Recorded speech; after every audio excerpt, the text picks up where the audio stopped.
தூத்துக்குடி மாவட்டத்தில் கோவில்பட்டி அருகில்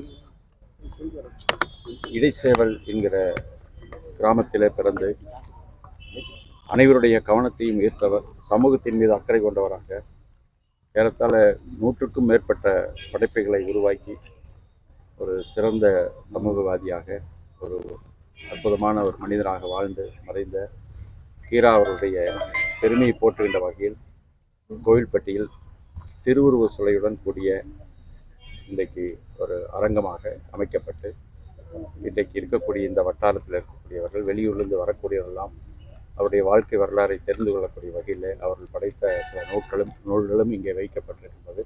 அந்த வகையிலே இது போன்ற தொடர்ந்து சுதந்திர போராட்ட தியாகிகளாக இருந்தாலும் சரி, தமிழ் மொழி மீது அக்கறை கொண்டவர்களாக இருந்தாலும் சரி, அவர்களுக்கெல்லாம் திருவுருவ சிலையும் அரங்கும் அமைத்து பெருமை சேர்க்கக்கூடிய அரசு திராவிட முன்னேற்ற கழக அரசு. பேரறிஞர் அண்ணா காலத்திலும் சரி, முத்தமிழ் ஐயா கலைஞர் காலத்திலும் சரி, அவருடைய வழியில் வந்த இந்த அரசு நம்முடைய மாண்புமிகு முதலமைச்சர் அவர்களும் இது போன்ற பல்வேறு இன்றைக்கு திட்டங்களை அறிவித்து இன்றைக்கு செயல்படுத்தி வரக்கூடியவராக திகழ்ந்து வருகிறார். அந்த வகையில் இது போன்ற இன்னும் பல்வேறு கோரிக்கைகள் வந்து கொண்டிருக்கின்றது. இது போன்ற சூழ்நிலைகளை உருவாக்குவதற்கு அரசு தொடர்ந்து நிதிநிலைக்கு ஏற்ப நடவடிக்கை எடுக்கப்பட்டு வருகிறது.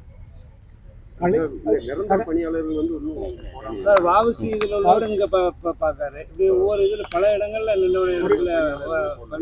பணியாளர் இல்லாம அதையும் ஆய்ந்து நம்முடைய உயர் அதிகாரிகளோடு பேசி, துறையினுடைய அதிகாரிகளோடு பேசி நம்முடைய மாண்புமிகு முதலமைச்சருடைய கவனத்திற்கு எடுத்து சென்று அதையெல்லாம் நிரப்புவதற்கு நிரந்தர பணியாளர் நியமிப்பதற்கு உரிய நடவடிக்கை.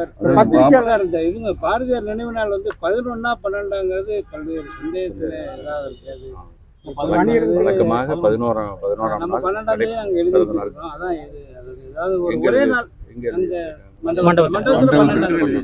வச்சிருக்கோம்.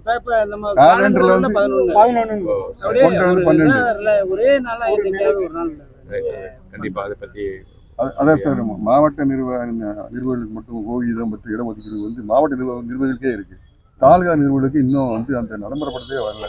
அதுக்கு வந்து என்ன ஓய்வூதிய திட்டங்கள், இடஒதுக்கீடு மாவட்ட நிர்வாகிகளுக்கு மட்டும் பண்ணிட்டு இருக்கேன். பத்திரிகையாளருக்கு தாலுகா அளவில் வந்து இது வரைக்கும் அந்த அது செயல்படுத்தவே இல்லை.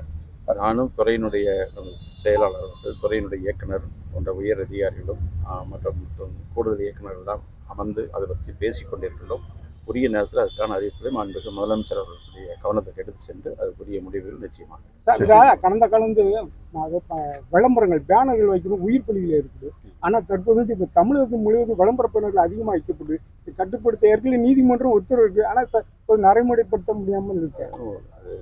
அது இன்றைய அந்த சூழலை பொறுத்தளவு காவல்துறையும் அதே ஒரு உள்ளாட்சி அமைப்பு தான் கண்காணிக்கப்பட்டு வருகிறது. அது உரிய அந்தந்த நிர்வாகத்தின் மூலம் உரிய நடவடிக்கை எடுக்கப்படும். சினிமாத்துல பெண்கள் பாலியல் இருக்குன்னு சொல்லி கேரளாவில் ஹேமா கமிட்டி அமைச்சிருந்தாங்க. இப்போ தமிழ்நாட்டில் அந்த மாதிரி ஒரு கமிட்டி அமைக்கப்பட்டு அவங்க சுதந்திரமாக கருத்து சொல்லுறதுக்கு வாய்ப்பு இருக்காது சார்? பெண்கள் நடிகை ஏற்கனவே உச்சநீதிமன்றத்தினுடைய வழிகாட்டுதல் அதுக்கான ஒரு கமிட்டி இருக்கிறது. எனவே அவர்கள் அங்கே அது குறித்து அங்கே இன்னும் சொல்ல போனால் ஒரு மனோதத்துவ டாக்டர்கள் எல்லாம் இருக்கிறார்கள். அது குறித்து புகார் வருவது யாராக அதுக்கென தனியாக தொலைபேசி எண்கள் வழங்கப்பட்டிருக்கிறது. எந்த நேரத்திலும் அது குறித்து புகார் கொடுத்தால் அது குறித்து உரிய விசாரணை எடுக்கப்பட்டு வருகிறது, நடவடிக்கை எடுக்கப்பட்டு வருகிறது. விசா கமிட்டி அதே மாதிரி திரைப்பட தயாரிப்பாளர்கள் இவங்களுக்கு நடிகர்களுக்கிடையே பிரச்சனை போயிட்டு இருக்கு. சில நடிகர்களை படங்கள் தடை பண்ணுறாங்க. சம்பள பிரச்சனை இருந்த இதெல்லாம் அரசு ஒரு சுமார் முடிவு ஏற்படுத்த என்ன தடை பண்ணுறது? இப்போ பெரிய இப்போ தனுஷ் ஆகட்டும் படங்களை தடை வைக்க பண்ண தயாரிப்பாளர் சொல்கிறாங்க.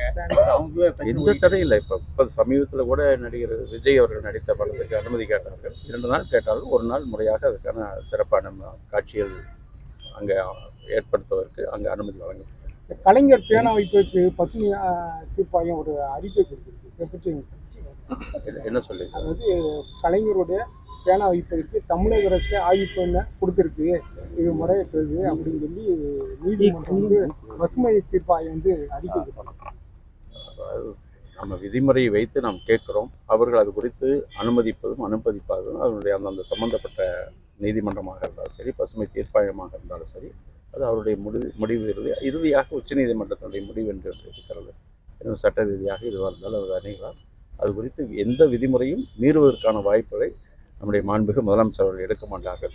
விதிமுறைக்கு உட்பட்டு தான் எதுவாக இருந்தாலும்